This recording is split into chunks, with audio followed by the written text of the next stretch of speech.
सभी को नमस्कार। आज हम 11वीं कक्षा के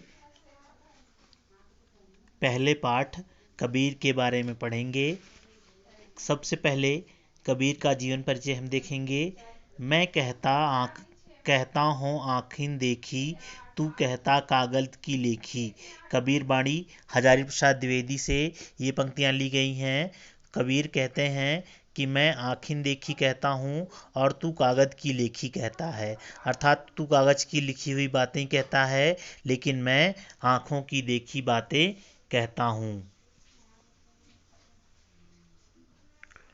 कबीर जन्म सन 1398 वाराणसी के पास लहरतारा, उत्तर प्रदेश।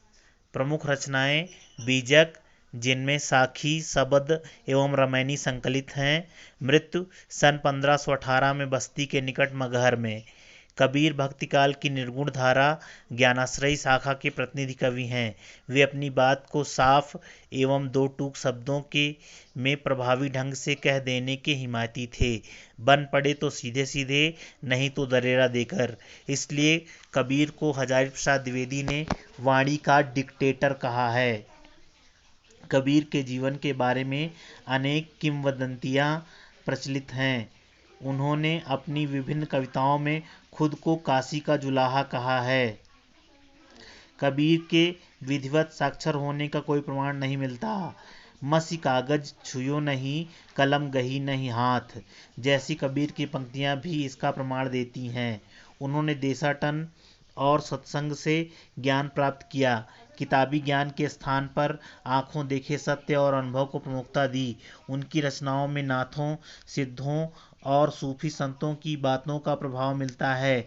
वे कर्मकांड और वेद विचार के विरोधी थे तथा जाति भेद, वर्ण भेद और संप्रदाय भेद के स्थान पर प्रेम, सद्भाव और समानता का समर्थन करते थे। यहाँ प्रस्तुत पहले पद में कबीर ने परमात्मा को सृष्टि के कण कण में देखा है, ज्योति रूप में स्वीकारा है तथा उसकी व्याप्ति चराचर संसार में दिखाई है। इसी व्याप्ति को अद्वैत सत्ता के रूप में देखते हुए विभिन्न उदाहरणों के द्वारा रचनात्मक अभिव्यक्ति दी है। दूसरे पद में कबीर ने बाह्य आडंबरों पर प्रहार किया है। साथ ही यह भी बताया है कि अधिकांश लोग अपने भीतर की ताकत को न पहचानकर अनजाने में अवास्तविक संसार से रिश्ता बना बैठते हैं और वास्तविक संसार से बेखबर रहते हैं। दोनों पद जयदेव सिंह और वासुदेव सिंह द्वारा संकलित संपादित कबीर वाङ्मय खंड 2 शब्द से लिए गए हैं। आइए अब हम पदों के बारे में जानते हैं। पहला पद है, हम तो एक एक करी जाना, दो कहे दोई कहे तिन्ही को दो जग, जिन नाहिन पहिचाना। एक पवन एक ही पानी, एक ज्योति समाना। एक खाक गढ़े सब भांडे, एक कोहरा साना। जैसे बाढ़ी काष्ठ ही काटे, अग्नि न काटे कोई। सब घट अंतर तू ही व्यापक, धरे स्वरूप सोई। माया देख के जगत लुभाना, काहिर नर गरबाना। निर्भय भया कछु नहीं व्यापै, निर्भय भया कछु नहीं व्यापै, कहे कबीर दीवाना। हम तो एक एक करी जाना। देखिए इसकी व्याख्या है। कबीरदास जी कहते हैं कि उन्होंने यह जान लिया है कि ईश्वर एक ही है। उन्होंने ईश्वर के अद्वैत रूप को पहचान लिया है। जो लोग उस परम तत्व को आत्मा, परमात्मा, जीव, ब्रह्म आदि अलग अलग अस्तित्व के रूप में मानते हैं, उन्होंने वास्तव में परमात्मा के मर्म को नहीं जाना है। ऐसे लोगों के लिए यह संसार नरक के समान है। कबीर ईश्वर की अद्वैतता का प्रमाण देते हुए कहते हैं कि संसार में एक जैसी हवा बहती है, एक जैसा पानी है तथा एक ही ज्योति अर्थात प्राण तत्व सब में समाया हुआ है। वे कहते हैं, जिस प्रकार कुम्हार एक ही तरह की मिट्टी से सब बर्तन बनाता है, चाहे उनका आकार प्रकार भिन्न भिन्न हो, उसी प्रकार ईश्वर ने मनुष्य के शरीर का निर्माण भी एक जैसे तत्वों से किया है, भले ही उनके आकार प्रकार या स्वरूप भिन्न भिन्न दिखाई देते हों। कबीर अपने मत की पुष्टि करते हुए कहते हैं कि जिस प्रकार एक बढ़ई लकड़ी को तो काट सकता है, लेकिन उस लकड़ी में निहित अग्नि अर्थात प्राण तत्व को वह नहीं काट सकता, उसी प्रकार परमात्मा के सभी मनुष्यों में समाये होने के कारण आत्मा अमर एवं अकाट्य है। कबीर कहते हैं कि मनुष्य संसार के मायाजाल में फंसा हुआ है। वे उसे समझाते हुए कहते हैं कि हे मनुष्य, तू इस झूठी माया पर क्यों अहंकार करता है? तुम्हें किसी बात पर अहंकार नहीं करना चाहिए। यह अहंकार निरर्थक है। अंत में प्रभु के प्रेम से सराबोर कबीर कहते हैं कि जो मनुष्य इस माया अर्थात सांसारिक आकर्षणों के भ्रम से मुक्त हो जाते हैं, वे निर्भय रहते हैं। उन्हें किसी प्रकार का कोई भय नहीं सताता है। ठीक इसी प्रकार कबीर भी अब निर्भय हो गए हैं। उन्हें अब कोई भय या डर नहीं है, क्योंकि उनके हृदय में प्रभु के लिए प्रेम पूर्ण रूप से है। इसका काव्य सौंदर्य देख लीजिए। कबीर ने तात्विक रूप से आत्मा परमात्मा को एक माना है। उन्होंने भौतिक सुखों के प्रति मोह तथा प्राणी में मौजूद अहंकार को पूरी तरह से व्यर्थ बताया है। हम तो एक एक कर जाना, इसमें एक एक में यमक अलंकार मौजूद है, जहाँ एक का अर्थ है परमात्मा जबकि दूसरे एक का अर्थ है एक। उदाहरण अर्थ अलंकार दर्शनीय है। बढ़ई, लकड़ी और आग के उदाहरण अत्यंत प्रभावी बन पड़े हैं। खाक और कोहरा में रूपकातिशयोक्ति अलंकार है, जहाँ प्रयुक्त खाक शब्द पंच तत्वों के लिए और कोहरा अर्थात कुम्हार शब्द ईश्वर के लिए आया है। भाषा सदुक्कड़ी है, जिसमें अनेक बोलियों का प्रभाव झलकता है। दूसरा काव्यांश देखिए। संतों देखत जग बौराना, साच कहो तो मारन धावे, झूठे जगपतियाना, नेमी देखा धर्मी देखा, प्रात करे स्नाना, आतम मारी पखा नहीं पूजै, जो कछु नहीं उनमें कछु नहीं ज्ञाना, बहुतक देखा पीर औलिया, पढ़े किताब कुराना, कै मुरीद तदबीर बतावे, उनमें उहे जो ज्ञाना, आसन मारी डिम्भ धरी बैठे, मन में बहुत गुमाना, पीपर पाथर पूजन लागे, तीरथ गर्व भुलाना, टोपी पहिरे माला पहिरे, छाप तिलक अनुमाना,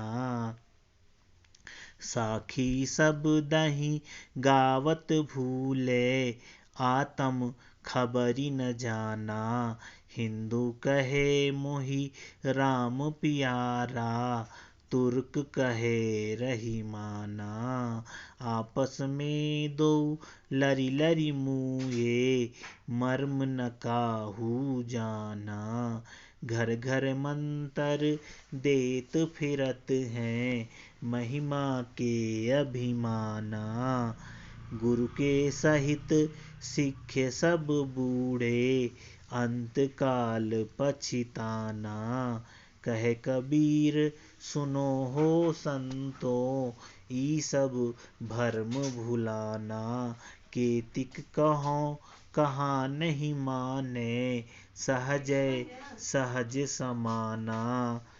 यहाँ पर देखिए, कबीर लोगों को बाह्य आडंबरों के वशीभूत होकर ईश्वर प्राप्ति के लिए प्रयासरत होने के कारण कहते हैं कि यह संसार पागल हो गया है। संतों देखत जग बौराना, अर्थात यह संसार पागल हो गया है, उसकी मति मारी गई है।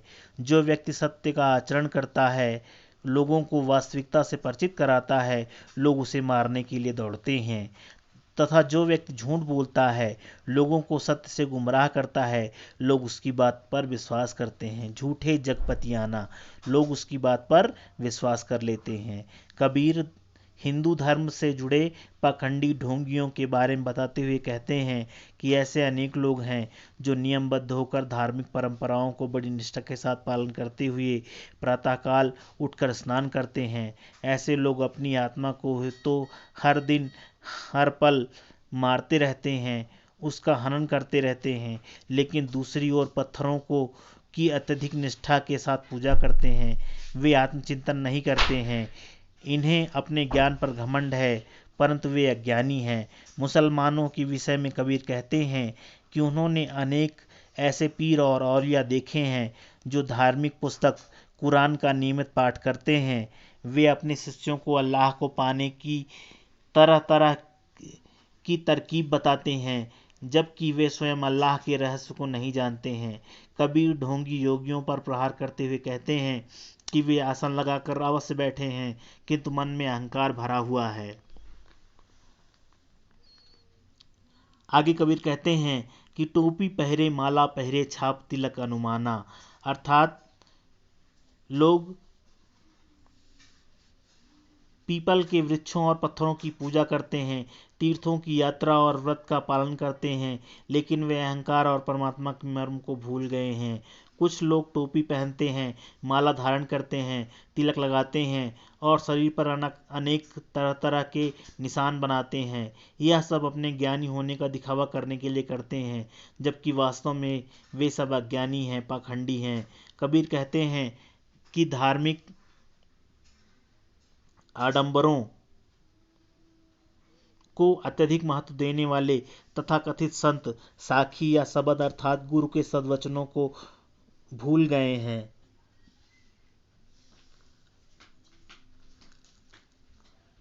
इन्हें तो स्वयं का ज्ञान है और न ही परमात्मा का। हिंदू एवं मुसलमान आपस में लड़ते झगड़ते हैं। हिंदू राम को अपना प्रिय मानते हैं तो मुसलमान रहीम को। राम और रहीम के नाम पर दोनों समुदाय अपने अपने ईश्वर को श्रेष्ठ बताते हैं। उस परम ब्रह्म को जाने बिना दोनों समुदाय के अज्ञानी लोग आपस में लड़ लड़ कर मर जाते हैं।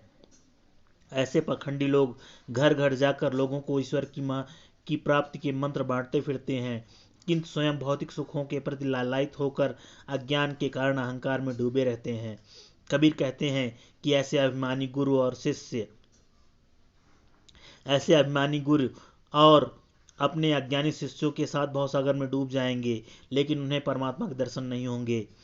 परम ब्रह्म के साक्षात्कार के अभाव में उन्हें सजाए हुए पछताना पड़ेगा। ये सब पाखंडी हैं जो माया के भ्रम में सत्य को भूल गए हैं। इन्हें समझाने का कोई लाभ नहीं है। सत्य तो यही है कि परमात्मा या ईश्वर तो सहज साधना से ही मिल सकता है। सहज स्वाभाविक प्रेम से ही उसमें लीन हुआ जा सकता है, तभी उसका साक्षात्कार करना संभव है। यहाँ पर काव्य सौंदर्य देखिए। प्रस्तुत पद में धार्मिक बाह्य आडंबरों व ढोंगी धर्म गुरुओं पर करारी चोट की गई है। ईश्वर प्राप्ति के लिए सहज साधन पर बल दिया गया है। साखी शब्द ही केति कहो कहा इत्यादि में अनुप्रास अलंकार है। लरि लरि व घर घर में पुनरुक्ति प्रकाश अलंकार है। पद में गेयता और संगीतात्मकता है। सदुक्कड़ी भाषा में बिना लाग लपेट भावों की सहज अभिव्यक्ति हुई है।